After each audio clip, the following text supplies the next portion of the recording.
अस्सलाम वालेकुम। पिछले लेक्चर में हमने देखा था कि मुशारका क्या होता है, ठीक है। आज हम इसकी एक टाइप को कवर करेंगे जो कि है शिरकतुल मिल्क, partnership by joint ownership. It means joint ownership of two और more person in a particular property. This kind of शिरका may come into existing in two different ways, ठीक है। शिरकतुल मिल्क बेसिकली होता क्या है? शिरकतुल मिल्क बेसिकली होता है कि एक जॉइंट ओनरशिप होती है दो या दो से ज़्यादा लोगों की एक पर्टिकुलर एसेट में, ठीक है।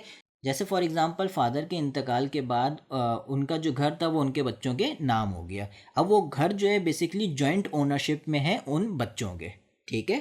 तो ये आपका शिरकतुल मिल्क होता है। अब इसके अंदर दो सब इकसाम है इसकी। एक कहलाती है इख्तियारी, एक होती है गैर इख्तियारी। इख्तियारी क्या? At the option of the parties, ठीक है। फॉर एग्जाम्पल इफ टू और more person purchase equipment, it will be owned jointly by both of them and the relation between them with regard to their property is called shirkatul milk ikhtiyari. Here this relationship has come into existence at their own option as they themselves have opted to purchase the equipment property.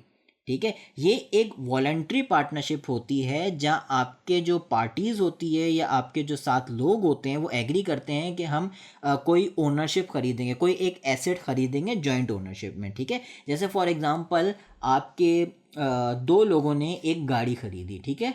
तो ये आपका हो जाएगा optional, इख्तियारी हो जाएगा। इख्तियारी क्यों हो जाएगा? क्योंकि उन्होंने खुद से ये डिसाइड किया है कि हमने कोई गाड़ी खरीदनी है या प्रॉपर्टी खरीदनी है और उसकी जॉइंट ओनरशिप हम दोनों लेंगे, ठीक है। तो ये गाड़ी जो है इन दोनों के नाम हो गए, ठीक है। और गैर इख्तियारी क्या होता है? This comes into existence automatically without any effort action taken by the party, ठीक है। ये आपकी इनवॉलेंट्री होती है। इनवॉलेंट्री क्यों? क्योंकि ये किसी लीगल उसकी वजह से या इनहेरिटेंस की वजह से होती है। जैसे for example after the death of a person all his heirs inherit his property, ठीक है। तो जो भी उसके बच्चे होंगे, ठीक है, जितने भी उनके औलाद होंगे उन सब की वो प्रॉपर्टी आपकी होगी, चाहे वो घर हो चाहे कुछ भी हो, वो पूरा इनके नाम हो जाएगा, ठीक है। ये इनवॉलेंट्री है, इसलिए कहते हैं गैर इख्तियारी। इन्होंने कुछ वॉलेंट्री कुछ नहीं खरीदा है, ये क्या हुआ? इनवॉलेंट्री है, ठीक है। उनके इनके वालिद के इंतकाल के बाद इनके नाम पे ये प्रॉपर्टी हो गई। लेकिन इस केस में क्या था? ये वॉलेंट्री कोई एसेट खरीद रहे हैं, खुद अपनी मर्जी से कोई चीज़ खरीद रहे हैं, ठीक है।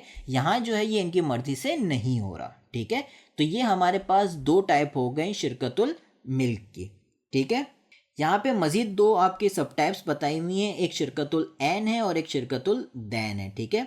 शिरकतुल एन का मतलब ये होता है कि अगर आपके जो एसेट्स हों या कैपिटल हो वो टेंजेबल फॉर्म हो। टेंजेबल फॉर्म का मतलब ये आप उसको टच कर सकते हो, ठीक है। जैसे कोई प्रॉपर्टी हो गई, कोई इक्विपमेंट हो गई, कोई गुड्स हो गया, तो आपका वो शिरकतुल एन कहलाएगा, ठीक है। शिरकतुल दैन का आपको मतलब पता है कि आपके वो डेप्ट के उससे निकल रहा है। तो शिरकतुल दैन का मतलब होता है यहाँ पे जो आपका ओनरशिप होगी वो किसी लोन या आपकी डेप्ट से होगी, ठीक है। आपको डेप्ट ऑब्लिगेशन कोई पूरा कर रहा होगा, ठीक है। जैसे फॉर एग्जांपल दो लोग हैं, ठीक है, इन्होंने क्या किया? इन्होंने किसी तीसरे बंदे को लोन दे दिया, ठीक है। अब क्या होगा कि ये जो डेप्ट है ना ये इन दोनों के दरमियान शेयर होगा। ये जो भी बंदा जो है या आपने जिसको भी दिया ये रिटर्न कर रहा होगा, तो ये इन दोनों को रिटर्न कर रहा होगा, ठीक है। किसी एक बंदे को नहीं, दोनों को रिटर्न कर रहा होगा, ठीक है। तो इस सूरत में आपका क्या? इस सूरत में आपका जो है ये आपका डेप्ट ऑब्लिगेशन है, ठीक है, जो ये पूरा कर रहा है, ठीक है।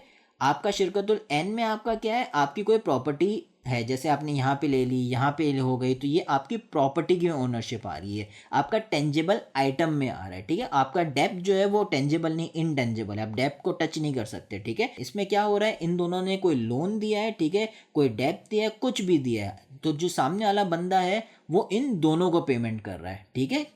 अब वो 50-50% कर रहा है, क्या कर रहा है वो आगे मजीद डिपेंड करता है, ठीक है। तो ये आपका हो गया शिरकतुल दैन, ठीक है। तो यहाँ पे हम अपना ये वाला लेक्चर ख़त्म करते हैं। इंशाल्लाह अगले लेक्चर में हम मुशा और उसकी टाइप्स वगैरह को समझेंगे। अल्लाह हाफिज़।